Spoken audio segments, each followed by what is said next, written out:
Welcome to the DOD Contract Academy Podcast. Today we've got a special interview for you guys. I'm talking with John Conferencesco from American AI Logistics. And I don't typically address the commodities part of government contracting, meaning low dollar items. How do you bid on them? It's usually lowest price, technically acceptable, a lot of work, put proposals together. What I really find fascinating about this tool is it is basically a service that companies can subscribe to where they will generate. I mean, it sounds like they could generate hundreds of proposals over time for you at a very low cost. Listen to the process for how this company works. It's different than some of the AI tools I've talked about for proposal writing, where this is done for you. They're actually finding the leads, they are matching pricing, and then they basically deliver you a proposal complete for you to submit. So John also gets into his background, which I find fascinating. So you're going to learn a lot about John's success in the government contracting space. If you're interested in learning about government contracting, you want to be part of the government contracting community as a consultant, you want to start your own business helping other companies sell to the government, you want to get the skill set that you need to maybe go after one of these sales executive jobs, or maybe you just want training. You're already selling to the government. You want to improve what you're doing. Go on over to govclose.com. We have a great certification program there. Our students are lining up deals before they even graduate. So it's not for everybody. It's going to take you a month or two at least to get through the program. And that's if you're really dedicated to it. But the upside is there and the results are in. So we'd love to see you in the certification program. And now, here's John with American AI Logistics. I grew up in Orlando, Florida. I came to the DC area to play football for Catholic U. D3 football, baby. It's the best. And then I stayed. I got my first job working as a civilian with the Navy. Okay. And on the back of that, I had a big career break sort of early on. My boss got cancer. He lived. We're still very close. But he wrote a nice letter saying, hey, John can basically run my division while I'm gone. And that was right at the time that Japan experienced the Fukushima Daiichi disaster. Right. So I was like a 22-year-old guy running all the comms for the non-combatant Navy fleet. Oh, wow. It was crazy. And I was there weekends to unevaporate the water from the Fukushima Daiichi plant. It's irradiated. Yeah. What year was that? Oh, golly, I have to think. It's probably 2010, 2011. I'm going to get it wrong. Maybe it's 11, 12. But okay, gotcha. And any, after that, I sort of went out into the private sector, did a tour of duty with, the typical Beltway folks, Lockheed Martin and Booz Allen. And then I got into entrepreneurship. Okay. So when you were working with the Navy, were you a GS employee then? Yeah. I believe it or not, I started as a GS4, which is a real thing. So GS4, so for anyone not familiar, a lot of people say that civilians don't have rank, but they kind of do. So they call me branch. So the official government civilian, I guess there's a lot of them now, right? But it used to be pretty much GS. And it would start off kind of low, right? I knew it went as low as 4. I think it goes lower than that too, doesn't it? But it goes to 1. It goes to 1, but like nobody gets, the government doesn't offer those jobs really. So to be a GS4, you're essentially an intern. You're a paid intern is more or less what that is. Yeah. No, I gotcha. And then, so what was the actual job that you got hired to do? I think the designation was management analyst. Okay. Really what I was doing is I was working in the safety division for Military SEAL Command, which is underneath it was underneath their engineering group. Yeah. And there were a couple of legacy software platforms that I had learned. That's not what I went to school for, but I'd self-taught. And, through happenstance, they needed a guy who could do it. I came in and I was in many ways the fish out of water. I was the guy with a, political science degree in an engineering division working on software. And what a great experience. Honestly, what a great, because it gave me, because I was the yes guy, it gave me an opportunity to do all sorts of weird stuff that really changed my career. I got to go out to sea on board the Comfort. I got to work with the SEAL teams before we killed bin Laden. So most people didn't even know what those were. Mm-hmm. I helped to change a USS ship into a USNS ship. Got to work on some of the very first at-sea drones, An Eagle, which I think they're still flying, but it is the drone of yesteryear. And so it really gave me a lot of exposure, but it was honestly one of those things that at the time I was making no money and it was a lot of work, but I'm so grateful for it. Well, that's the time to do it, right? Just to get in there Oh, and, like you said, say yes to everything that you can. I mean, you can't, I mean, how can you recreate that experience anywhere else, really? So it's interesting, though, they came in as a GS4, which is a very low rank. And then you went on to basically run a division. I'm guessing that was years later, but no, it wasn't years later. So I'd gotten promoted to GS5. So GS4 for 6 months. okay. I promoted to GS5 and, my boss was a GS14 and he really ran the safety program. And as part of that safety program, you would send out data to the ships. And this is not the combatant fleet, non-combatant fleet. So the fleet oilers and the Lewis and Clark class. And this communication, this exchange was really, you're sending them Word documents predominantly, but the Word documents would articulate how to execute certain procedures, right? And so if you were going to sail into a certain harbor, well, you needed to follow certain procedures so you don't ground the ship. Or if you were going to evaporate water, it's how you make clean water at sea. You were going to follow certain procedures. So he had gotten sick. I had really taken over this program. Again, it was through this esoteric software system. We were managing this. He says, hey, John, he writes this letter. He said, John can manage this. Right. And to be clear, it wasn't a huge division, but for me at that age, I mean, it was like, I'm a GS5 of a few weeks acting GS14 functionally. How old were you? 22. Wow. It's amazing. And just so for anyone listening, a GS14 is like the equivalent of like a lieutenant colonel / colonel in the military. So very senior. I mean, that's almost as senior as you can get as a civilian without being an SES. So GS15 was the top. So, wow, that's an amazing experience. So clearly, I mean, you have a little something extra, right? You go in right away, you're doing very well. And then a GS14 asks you to run his division, clearly you're a fast burner. So what happens next, right? So you said you got out and then you end up kind of leaving the government civilian ranks to do some other things. Yeah. So he came back and to be clear, had great management, great supervision that helped me do that. So I didn't get the pay of an acting GS14, believe me. I was still the GS5, but I was doing the work. He came back. And I'm so very grateful he'd gotten sick. He survived in great shape. And then I'd been promoted to GS7 and I was just unwilling to be a GS7, right? At that point, I had this great experience. I was not going to do it. So I go to Lockheed Martin. They offer me a really, again, it was, luck has a lot to do with it and being in the right place at the right time. They offered me this position, again, working on the same esoteric software system. The Navy had deployed a new version of it, and that deployment had failed really quite badly. And from a regulatory perspective, it is a requirement that you have this system, records keeping system. So Lockheed Martin brings me in as a contractor, working now at the Secretary of Navy's level to sort of redeploy this software. And at the time, it was the world's largest deployment of a records management software. So between the unclassified network and the classified network, and more than 300,000 seats. Now, believe me, it was a tiny fraction of that people were actually using it, but it was on their computers. Yep. And I went through about a 2-year evolution, sort of redeploying that software out to the Navy network. Very cool. That is interesting. So you got a lot of experience there with Lockheed. Also kind of working it from the defense contractor perspective in a sense, right? I mean, because you're working for a defense contractor, you're getting to see everything that they have to go through, to probably not only get it on contract, but implement it, right? Which is really important.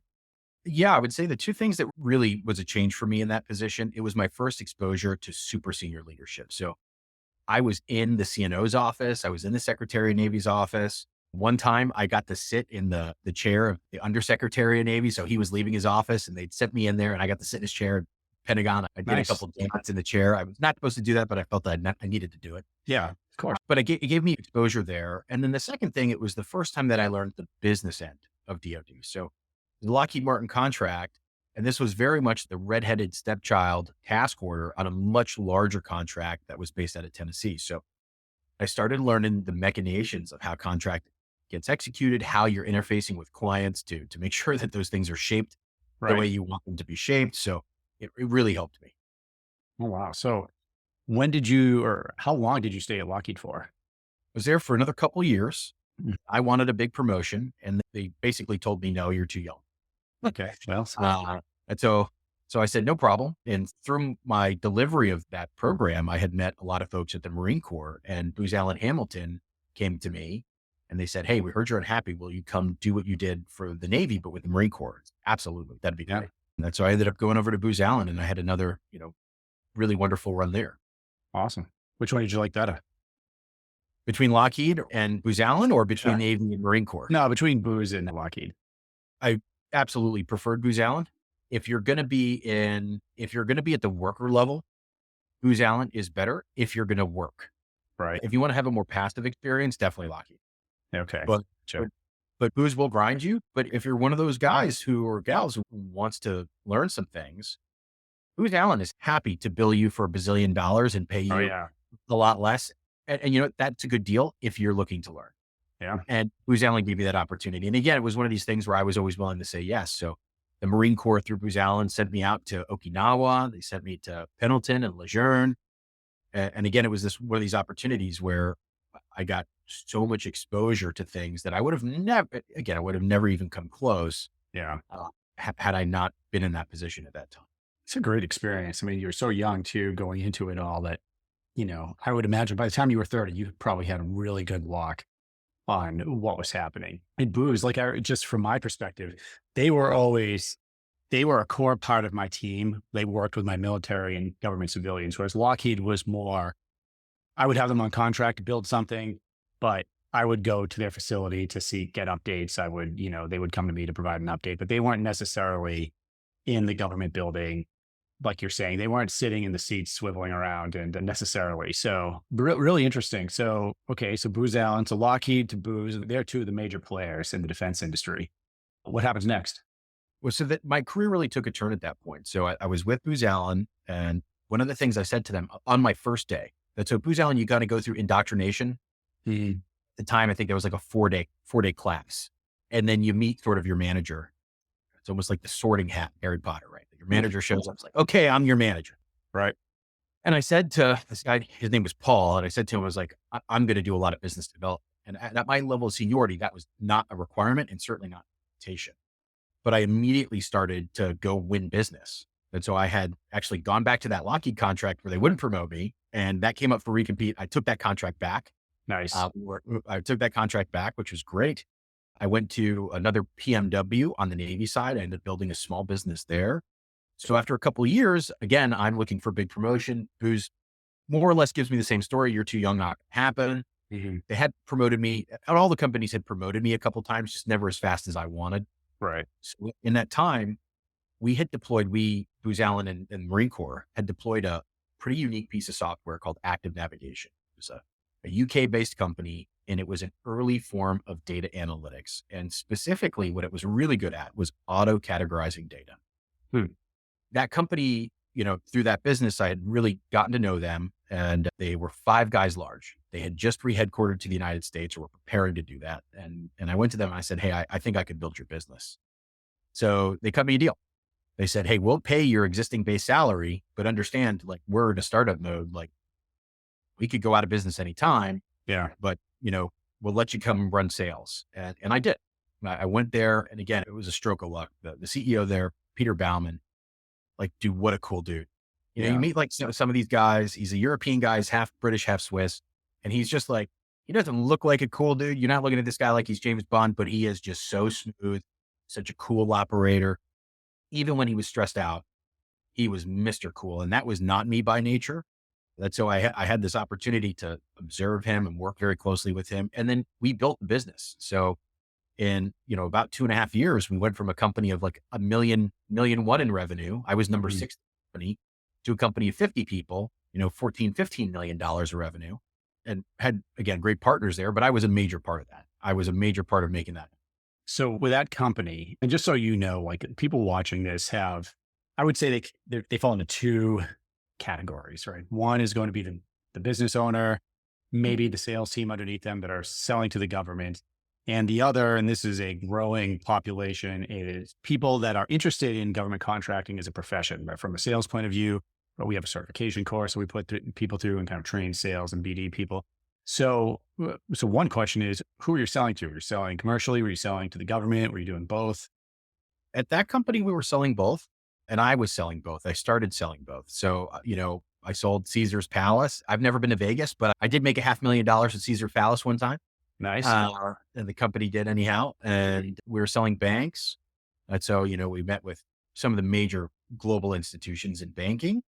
And then I really ended up building a nice business with government. And that is where I ended up focusing, right? So I did build this commercial business, but ultimately we sort of divided the company, said, okay, I'm going to be the government guy. Mm-hmm. And, how I did that, how I focused there is two things. One, I tied everything I did back to a regulation. And so I found a listed requirement and I married us to that requirement. And I would get up and give speeches and I would just say, hey, if you have this requirement, of course I knew they all did, then you have to come to us. And that is what really boosted our business. And then as an aside to that, I was always a consultative partner to our clients. So even when they weren't paying me a dime, right? If they wanted to know about data analytics or software deployment, because again, I'd had that experience with Lockheed and then Booz Allen, I would come in and just do that for them, right? I would sit and go to lunch, just, hey, think about this, think about that. I would connect them to colleagues of mine. Again, I wasn't going to make a lick or a dollar from that, but I would always do that for them. And they ended up becoming my best clients, right? That's why I continued to work with the Navy, the Marine Corps, and some of the intel agencies. But it was that circle, that relationship that I was able to build often between clients. So I would say, hey, you know what, Marine Corps, you really got to talk to this person at ARM. Mm-hmm. Or, hey, you really got to talk to this person at NSA. That was never going to help me, but I knew it would help them. And when I got to that place with the clients, I was their trusted partner. And to be honest with you, I worked my butt off for them. I always delivered for them. I was never going to miss with those clients. Yeah. So, I mean, what you're saying resonates with a lot of the messaging that I put out there, which is really it's relationships that are going to win contracts for you. And obviously we're going to talk about your tool here in a bit, but from my perspective, when we're talking about bigger contracts, services, technology, things of that nature, it's so important to build that relationship. And so it's interesting. You have some things that you pointed out, like giving speeches, tying regulation and policy to probably your product or tool and, presenting that to the audience. Is that from just volunteering to speak at different conferences? Is that, setting up meetings in offices that can buy what you sell? What was the path in? So that was a strategy, right? That was a sales strategy. I'm actually grammatically, like if you look at my writing, it's terrible. I didn't come out of the box with a strong skill set for grammar, right? That's an okay writer, but somebody has to edit. Mm-hmm. But public speaking, I was always able to. And so I knew when we had very limited marketing budget, but I knew, okay, so if I can get in front of a room of people, I will be able to convey our message, very effectively. So that is what we did. And I came up with, what was at the time a very aggressive hook for what we were doing. So our data analytics tool was very useful at collapsing old file shares, which is where people used to store. They used to call them the S drive. If you ever worked in government, you'd know the S drive. Where everybody stored all their stuff. Oh yeah. Yep. And it was a digital pigsty. So my hook was, I'm going to teach you to kill the file shares. And in like the boring world of records management, using the word kill, I mean, that was not something they were going to hear. And I would get up and talk about, this is how you kill your file share. And I would marry that closely with the policy. So it was a strategy on my part, because I knew if I got in front of a big enough room with the right people in it, that at least some of them were going to, buy in. And I knew that I would follow up and do the work, right? That was, I don't want to call it a shtick. It was my strategy. I knew that if somebody came to me, even if they didn't have $1 for me today, that I would be able to provide value for them. And then when they did have $1 and they had a choice of where it was going to go, I was likely to get it. Yeah. That's sort of how I went about it. That's really interesting. Yeah. Making something that is what I would say inherently not interesting, right? So when we're talking about anything data, database, data platform, data science, AI, I mean, AI is a buzzword right now, but when we're talking about ones and zeros and all of that, unless you're like a data scientist or an engineer that focuses on that, you're not going to talk about, the real, like, hey, no one's going to get really excited about data at rest, right? Or vulnerability testing. But I think it's interesting that you came up with a way to make it a little bit more appealing, or maybe to grab their attention and relate it maybe to the average person that's going to see you speak. I think that I have tried to replicate that throughout my career. And I think I've done so pretty decently. But that's one advice I have for people. If your client joined the military, right, and you have a military client, like they joined because they watched Top Gun and they want to fly a plane. I promise you, like they want to shoot the missile. No admiral, no general joined the military because they like want to talk about the POM cycle, or they care about some esoteric regulation. Like I promise you, like they'll do it because that's the requirement of the service, but they hate doing it. Yep. Right? They hate it. And the ones who like it are so few and far between. They're there for long enough to get promoted into a position that's really more interesting to them. Yep. So I have found it, if you can be the person who they can rely on to take care of that issue for them, because frankly, for them, that is a career killer. You could be the greatest high flying admiral or general in the world. If some esoteric regulation goes sideways and that gets hung around your neck, well, you're not making your next promotion.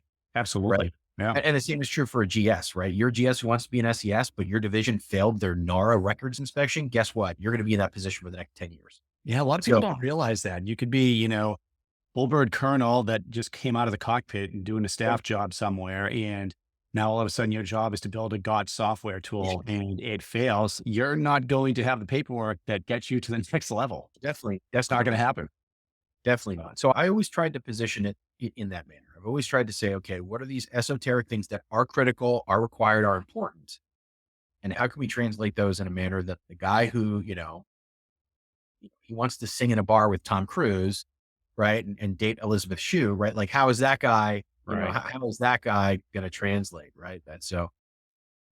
That I've always tried to focus on that. And again, I think if you're the type of person who can commit to delivery, right? So it's easy to be the guy who goes out and sells that. Mm-hmm. It is harder to be the person who, takes the phone call. Like, this is a true story. I was on my honeymoon in Paris and I had a client need something. And believe me, I did not want to pick up the phone. I did. Right. Now I don't have to do that as often anymore, but early in my career, the clients knew I would do it. And that is what set me apart. It wasn't some genius. That's not me. There's other guys who are a lot smarter. It was the fact that I picked up the phone. Absolutely right. Absolutely right. I mean, I still have some high-end clients that I personally do some of the work for. And if I'm selling for them, it's the exact same thing. Like they know if there's a software tool, don't call the help desk. We can just Rick and he won't know the answer, but he'll put us with the right person or get it to him. So I think that's a check with that. Absolutely. So awesome. So you're doing some great work so far. And so now what comes next? So after that, I went to a small GovCon company. I wasn't there very long, but we had a big victory there. They were a subcontractor on a large GSA contract. I'd come in there less than a year and I said, hey, this is coming up for recompete. We're going to knock out the primes. We're going to reverse this. Is this your company now? Is this? No, this is, not my current. I was an equity holder in that company. Okay. But I'm still a junior partner. We make that coup. We make the reversal. We win the prime contract. It's a big contract with GSA. And again, it was a data project. It's called Data to Decisions. What a great program. So, occasionally I always laugh at this. Government gets a bad rap and it often deserves it. But on occasion, government will do something that's really forward thinking. At GSA at the time, a program called Data to Decisions. And it was 10 years ahead of its time. And it was good then, and it's still good. I mean, it really was exceptional. So we knocked out the prime on that. And then shortly thereafter, I was there for a little more than a year. I decided I wanted to go back and work for a software. Okay. And I go work for a cybersecurity company and we had crazy growth. And that company, when I joined, it was probably worth between 20 and 40 million, something like that. And we ended up selling it for, 50% of it on an evaluation of more than 180 million bucks to Goldman Sachs. And that was a cyber supply chain company. And again, it's going to sound repetitive, but the story was get out, speak, get on the news. At that point, I was making news, Fox News and NBC. Right. Speaking about this stuff. And again, it was an esoteric. It's so funny because this week there was a major supply chain attack that the Israelis pulled off against Hezbollah. If you're watching this the next few days, those pagers that blew up in everybody's pockets, that was a supply chain attack. And so we're now in the middle of COVID. Supply chain's a hot topic, right? And I start selling supply chain security software and it was just perfect timing. Yep. We worked really hard and we did well there. And after that, I started my current company. Okay, perfect. Well, so a ton of success there. And anybody listening should be taking notes here, especially if whether they're a sales executive or they have their own business selling to the government, even the consultants out there, people starting their consulting businesses, because it's the same thing. You're probably helping with the sales process somehow. And these are not the things most people are talking about. So current business, what's the current business? So, in the prior business, we had this crazy growth experience. And one of the takeaways I had there that was a little bit different than what I had learned in the prior ones is that there is an opportunity to just grow through bidding. And in the world of government contracting, most of the contracts are already spoken for. Incumbency win rates are dramatic, but there's something to be said. And you'll always hear companies talking about bid to win, price to win. You know what? Sometimes you need to bid to lose. Sometimes you need Explain that. And by the way, so just so you know, when I was talking to, I don't know if he's your junior partner or if he just works for you, but we were talking about, he gave me a demo of your tool. So obviously I know I've kind of used it, which is really interesting, by the way. Anyone that watches this program knows how much I focus on finding opportunities before the solicitation comes out. In fact, I've said the exact opposite of what you say, which is, with our clients, we don't let them bid on a proposal unless we've worked that thing 6 months, a year beforehand and and that P-win's up there. And, now, but there are, and I acknowledge this, there's a lot going on in government contracting. Government buys a lot of different things, and some things are never going to come out in the source of sought. Some things do just, especially with commodities, but are lower priced items. But you said a couple of things that are interesting. So you're going to explain when it is appropriate to bid and bid a lot. But what does bid to lose mean? There are some clients, because of their insular nature, you will not get exposure to them unless you're competing on contract for them. Mm-hmm. You can call them, you can show up to conferences, and they're going to brush you off because to them, you're a gadfly. They already favor whoever the incumbent is or whoever they like, and they're just not interested in meeting. Right? So your opportunity to get out in front of them is the bidding opportunity. They can't deny you that exposure. Mm. And so they do, and let me just, not to interrupt you, but just for anyone watching, if you write a proposal for a solicitation, the government can't just not review it. So now they have an obligation to review your proposal. And this is probably where you're going with this. So they are going to know your name and they're going to know what's in that proposal because they have to score it and they have to read it. Exactly right. And so sometimes you should bid to lose, and you don't treat that as a sales opportunity. That's a marketing opportunity.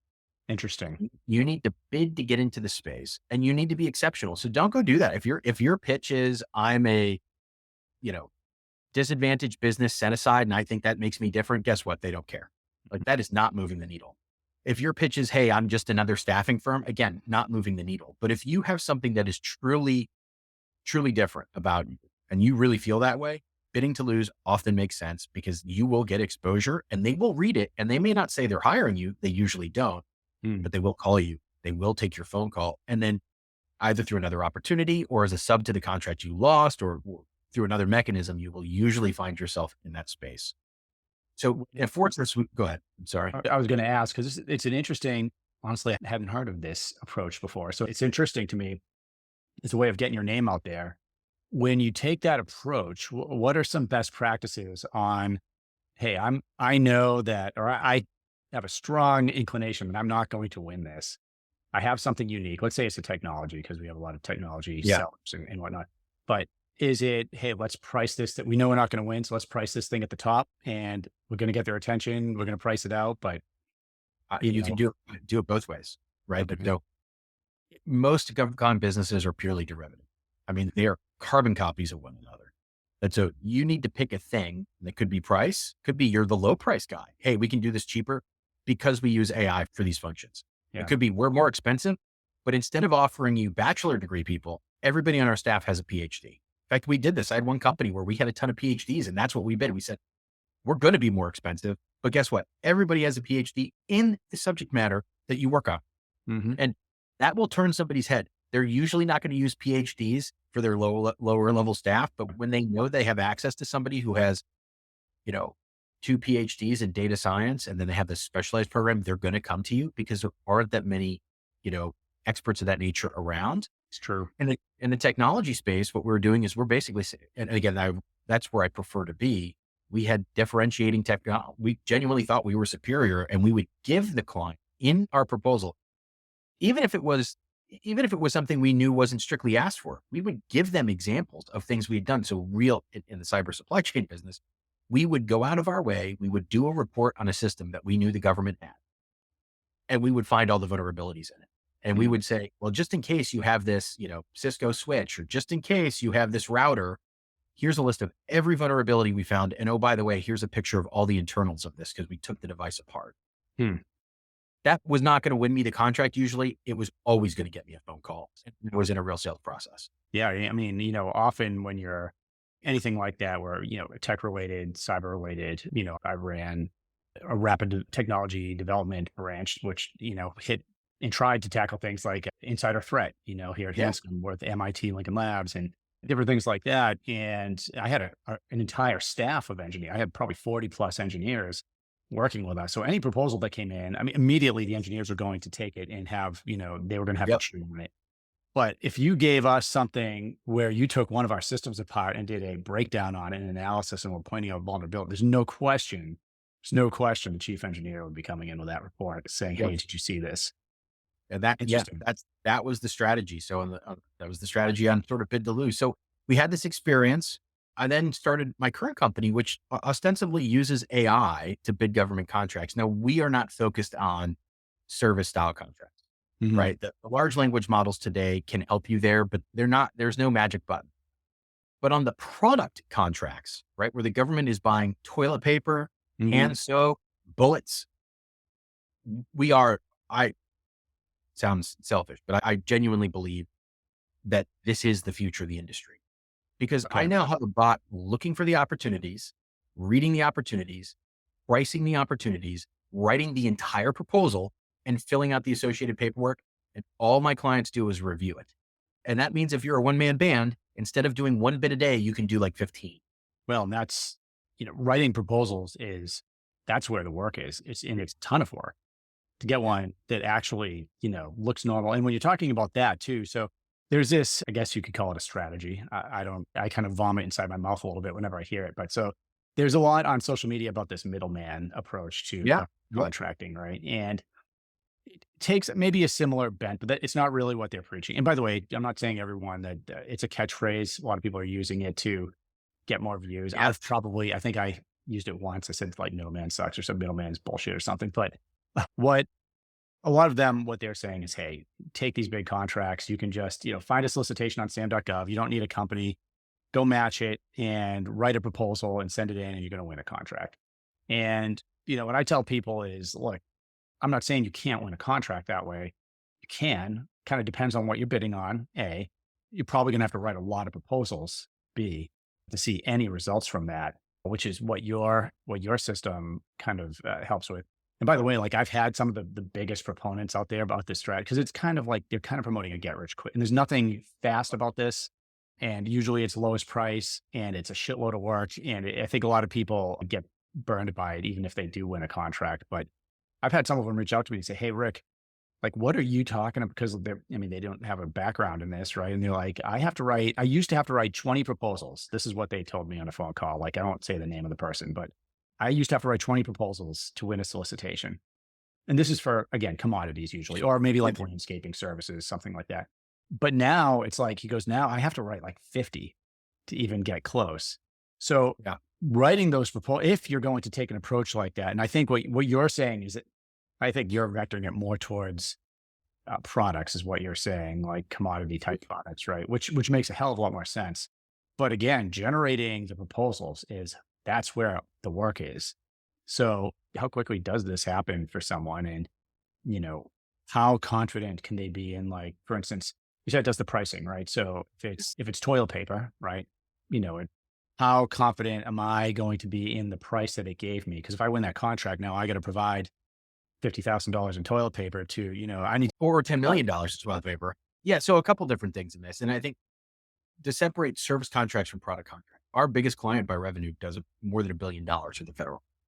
Wow. And our smallest client by revenue is like a one-man band, right? And they're doing less than $1 million a year. Mm-hmm. The truth is the win rate between the small one and the big one are not very different. Okay. The big boys win between 5 and 8%, and the small guys win between 4 and 7%. Okay. So the percentages are not that. I mean, we're talking about a point on either side. Mm-hmm. Occasionally, you'll see a breakout client; they'll win 12% that year, and usually that is a breakout year. They have some exceptional deal with an owner. So it is a numbers game, and it is a small margins game. So the guy who's reselling software, he's making 1, 2, 3, 4, 5% is a golden number. The guy who's selling hardware is making 4, 5, 6, maybe 8%, again, a golden number, very small margin. So in that space, right, the automation is key, right? I mean, if I can take you from bidding 1 or 2 things a day per inside sales rep to 10, 12, 15, it's just a fundamentally different game for you. Absolutely. In terms of trusting the pricing, well, that has to do with your OEM relationships. And this is where you see big differentiations. The bigger companies have established credit lines, established relationships with the OEMs. So they're tending to get, if not superior pricing, they're tending to get the same pricing back faster than the small guy who's never done business with the toilet paper manufacturer. Mm-hmm. But again, the win rates aren't that different because the pricing that the OEMs give out really isn't that different. Yeah. The big guys will have slightly higher margins because they have superior credit. The small guys will have slightly smaller margins. And again, that's all lowest price technically acceptable to win. Yeah. And then when we look at that, we're not just looking at the federal government, we're looking at state, local, federal, a lot of school systems. And it is the boring stuff. It is the boring stuff that makes the world go round. Again, people generally, listen, you take the toilet paper out of a high school for one day, I promise you that high school is not going to operate. Well, it is the boring stuff. Absolutely. Get good at the boring stuff. And that's where you want to hang your hat and make some money, right? Hey, we're sitting here talking about government contracting and toilet paper for a reason. So yeah, no kid, I promise you, no kid thinks to themselves, man, I'm going to be the toilet paper king of federal contracting. Like that's not an exciting thing, but it is a thing that people make money on. I'll tell you, Crayola crayons. People make millions of dollars every year just selling crayons to school districts. That's no all. Kidding. Yeah. And so your tool, I think you said that the tool finds the leads, takes care of the pricing, basically puts the proposal together, and then sends it to me, the business owner, to review. And then I submit if I want to submit it. You submit. You let it rip if you want to let it rip. Interesting. But I have to have the pre-existing relationships in place and locked prices in with some of these vendors. So the bot has the capability of finding you online pricing. And we do have clients that do that. I will say 2 things there. 1, you're not going to have a credit relationship with that OEM. So you're going to be paying up front to buy those goods. Yeah. And 2, you're going to not usually have the best pricing. So the clients who win most frequently are establishing OEM relationship. Now, where clients, again, find a lot of success is if you show up to an OEM, say, hey, I'm, Joe Schmo, and I want to sell your products, Crayola crayons. Well, Crayola crayons is going to tell you to pound sand, right? But if you show up, hey, I got a $2 million opportunity here. I think I can do this, right? And so when the bot finds that, the smart clients get on the phone and go build a relationship. Building a relationship around a dollar figure is so much easier than just randomly call. Yeah, no question. And that's what the sophisticated clients are doing. Yeah, always bring them an opportunity. As a side note, I had someone on that we were interviewing, and they had a client call them because they just won a contract for $100,000 in toilet paper. And they based the price off of something they saw on the Walmart website. And then, of course, they went to buy $100,000 in toilet paper from Walmart, and they told them to pound sand. They're like, no, we're not selling you $100,000, not at that price, and, et cetera. So I don't even remember what happened to them. I think they ended up calling the contracting officer and killing the deal. But yeah, so you're right. You gotta be super careful and make sure you have those agreements in place. So the right way would, and I don't know if this client did this, but the right way to deal with that would have been to reverse negotiate. And so you can't go to Walmart, but I promise you there are, dozens of principal distributors who would have taken that deal, and they would have taken that deal and given you a margin on it. Yeah. And again, we talk about sophisticated clients. We'll have clients going back to price to win. They will price to win because they know once they have the contract in hand, their leverage to now negotiate with the OEMs is dramatic. Oh, absolutely. Absolutely. Not to mention, we have some clients that will go intentionally low just to win the contract, just to win initial contracts, just so they have past performance and then come back and be a little bit more credible coming to the government. So incumbency is a major thing. People underestimate the power of incumbency. And I tell people all the time, and to get back to your point on the middlemaning business, that I don't want to call it a scheme, but there is definitely a group of people online, predominantly on YouTube, who are saying something. It's amazing. They wrap the lie with a veneer of truth, and it's, hey, this is a great opportunity and you should bid things and get aggressive. And those are all true. You should do that. Mm-hmm. But they'll also say things like, you'll see the title of their video. It'll be, no experience, $12 million, 12 months, right? Like, come on. And they'll tell them other things like, get all your set asides. That's what's going to make the difference. And I hate to break it, but you could have every set aside in the book, and you could, just wing it until you're blue in the face. And that is not going to make you a business. You might win some stuff. You probably will, but you're going to make no money and you're going to be in a tough spot when Uncle Sam's angry at you for failure to deliver.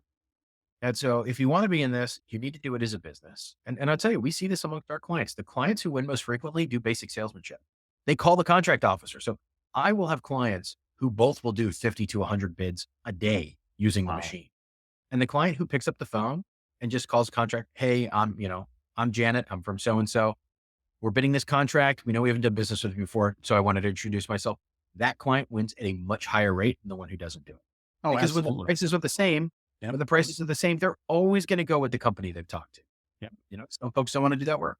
Yeah. I mean, look, you got to have trust and I don't think I ever was involved with awarding a contract to somebody, to a business, where I didn't at least know before the solicitation went out that there was a business out there that could actually do the work. And usually that business was in our office trying to affect the solicitation, develop the requirements somehow.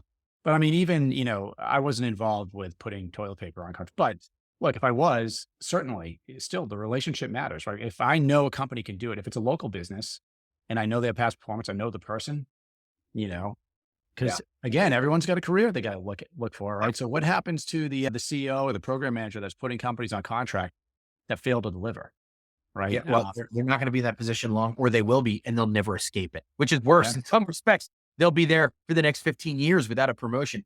That's I will say in the product space, contract officers will award to companies they haven't met before because there are some products that are esoteric. In this country, there are about 36,000 municipal water treatment facilities, and every single one of them is buying fluoride and various forms of chlorine. They're going to buy the lowest price technically.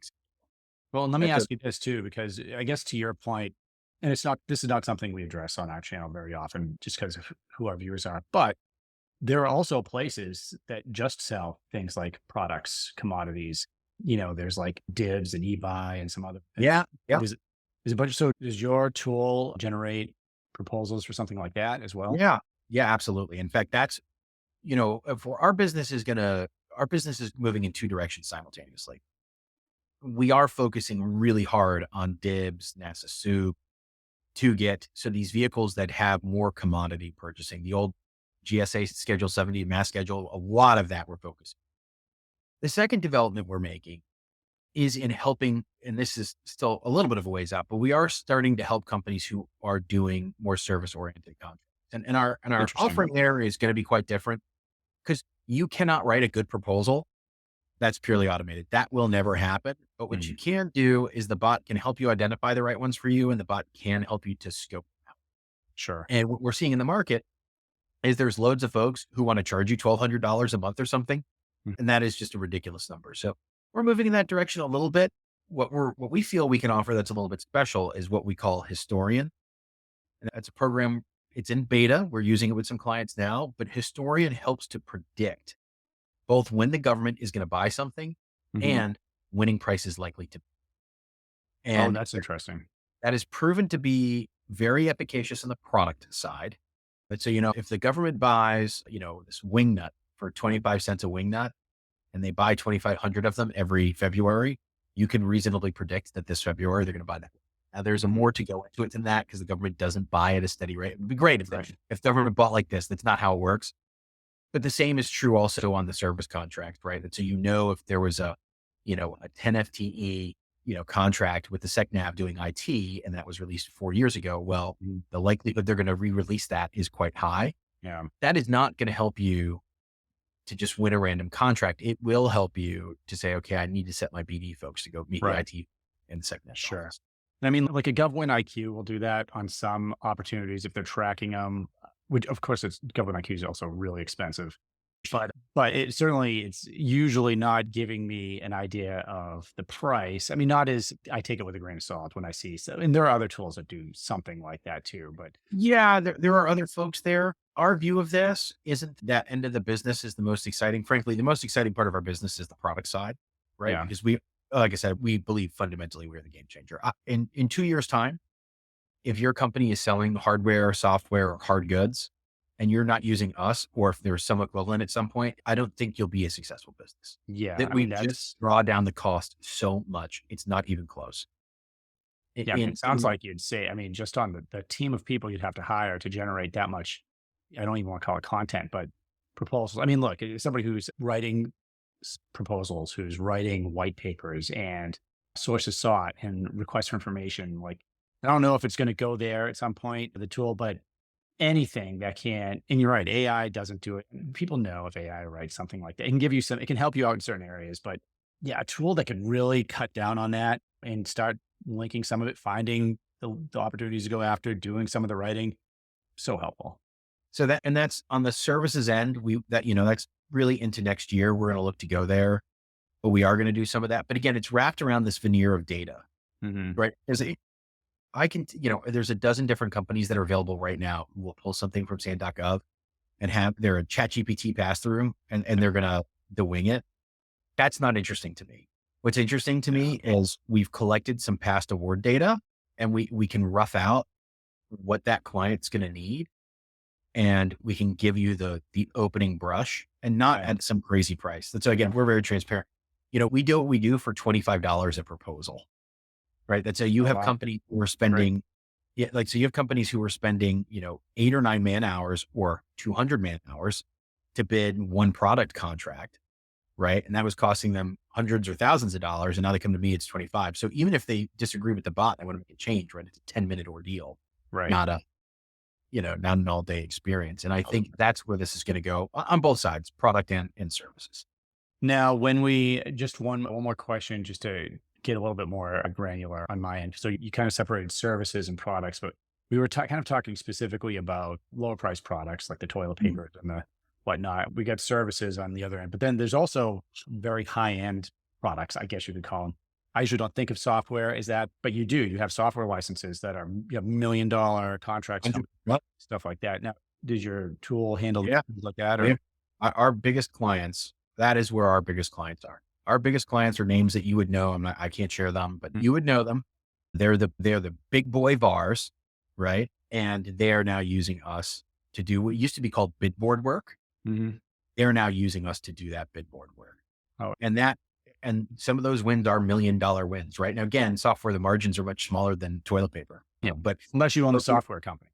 Right. Again, but again, then you're not a VAR, you're an OEM, right? The VARs, you know who they are, show up at a big conference, says that is the future of that business because it simply doesn't make sense. The margins are very thin. The need to respond is very high, right? And the more you can squeeze there, and I equate it to the ATM. If you look at the advent really came out in the mid 1970s, the ATM did not cause a contraction in banking. And actually it didn't cause a contraction in bank tellers. The ATM caused an explosion in the number of banks because the ATM allowed banks to be more profitable per unit, right? So there were, I can't remember the exact number off the top of my head, 500,000 tellers, in 76. And there's about 500,000 tellers now. It's just that there's 20,000 more banks. Right. Right. That's what's going to happen in the VAR space. What's going to happen in the VAR space is more AI comes in, is that VARs will have to differentiate either by driving their costs lower, which is what we're offering, but also by having specialty salespeople. So I really understand Cisco or I really understand Dell. So you're buying from me for the same price as the other guy. But when you have an issue, right, it gets back to what we started with. When you have an issue, I actually know how this stuff works. Right. So you have actual service. It's a real value add. Yeah. And I think we will see that transition. It'll take some time, but over the next 5 years, that's where this market's going. You'll see the big boys do better and you'll see the small guys do better. I think it's that middle rung they'll either become big or they will become small because they have or haven't adopted quickly enough. Yeah, no, it's really interesting. So I guarantee there's gonna be a lot of people that watch this and go, hey, I want to use this. So what do they have to do? So if I'm a business owner and I am interested in using your tool, where do I find it and how do I sign up for it? And what can I expect the process to be like? Yeah, well, you go to American AI Logistics. I probably should have come up with a better URL, but American AI Logistics is where you can go, .com. You can go there and you can connect with us. The process is really straightforward, actually. First we ask to know what you sell. So we won't take on a client if they sell, called the purple squirrel. Right. Government does, if there is a purple squirrel, the government would buy it, but they'd only buy a couple. Right. So first we do an analysis of what you sell and whether or not there's a sufficient market there for us to warrant being your partner. Mm-hmm. Most of the time, if you're calling us, the answer is yes. But sometimes no. And we're very honest about that because clients won't renew with us if they're not. Right. It's selfishly, I need the clients to win because that's why they renew. And so we go through that. And after that, we demo it, we show it to you, and then we let you start. And usually within a week or so, clients are receiving their first bids. We Okay. train the bot against your requirements and we let it rip. Interesting. So Fortunately, what if I'm a small business that has never sold anything to the government? I just want to start a business. Is that something that they could work with you on, or? we do. And so we do take some of those clients. We're also, I don't want to say pessimistic because that's too strong of a word, but we are realists and we tell them so, right? That so the single biggest, determining factor of whether or not somebody's going to be successful is not us. It's them, right? And so if you're not submitting the bids, you will lose. Yep. If you're not calling the OEMs, you will lose. And if you're not calling contract officers, you will lose more frequently. And we can tell within 90 days of somebody in that situation, whether or not they're going to be continuing with us because we can see the numbers. We can see, Yeah. they submit, they call. And because of the win rates, right? We know if you haven't submitted, if we gave you 100 bids and you submitted 20, well, statistically, you're not in great shape. Yeah. If we gave you 100 bids and you submitted 100, you're going to be renewing with me. Yeah. So we will work with them, but we also won't spin them a tale about what's going to happen. There isn't a magic process here. No matter what some of the YouTube guys say, like you have to be procedural about this or you won't be successful. Yeah. It's super interesting. I could tell it's a big time saver. I'd love to play with it maybe on one episode and just kind of show people what it does. I also think that we didn't touch on it, but the ability to, if it's finding leads, not only in federal, but in state and local, which trying to do all of that lead generating is a job for, in some cases, more than one person. If you talk to me, yeah, if it's doing that for you, what a time saver. That, it's funny because we have some clients who really obsess. They give us opportunities. They say, we don't like the way you do your picking. We want to pick. Okay. And then they use us for pricing. And then we have other clients who like to keep their pricing secret. They don't want the bot to have anything to do with it, but they love the bot. We call it the bot that we love. The real name is AutoBid, but we colloquially call it the bot. They love the bot for finding the opportunities. And we have a group of guys based in Massachusetts, and that's really what they use the bot for. Because, let's say you sell, toilet paper again, and we're picking that's really fun subject. You might only sell toilet paper of a certain size, or maybe you only sell it in bulk, or maybe you only sell it individually wrapped. And as it turns out, you're not going to be eligible for every toilet paper contract. So the existing tooling out there they don't discriminate bids along those lines. They give you keywords. What the bot is looking to do is it is actually reading them like having a secretary. It's about as smart as a secretary. It'll read it and it'll say, oh, this isn't for you because you do individually wrapped and this is bulk. Right. Right. And we have a lot of clients who use us, they love us for that reason. We can save them having to, scroll through 2,000 things a day. Yeah. Huge time saver. It's a very unique solution you've got there. Well, look, thanks for coming on here. I know, John, you had to take time out of your day to be on, but we really appreciate it. I'm sure the viewers are going to appreciate it. Any last words for those budding government contractors out there? You can do it. You can totally do it. That's the one thing I would say, like, don't get wrapped around the axle. This is totally doable. Like, just get into it. Jump in with both feet and ask questions. People want you to succeed. And it's been my experience. People want you to succeed. Go do it. Okay. Well, great. Hey, I'm going to leave all your contact information in the show notes if anyone wants to reach out. If anyone wants to check out our website, govclose.com, and get certified in government contracting, sales, any of that, you can go there, and we will see you next time.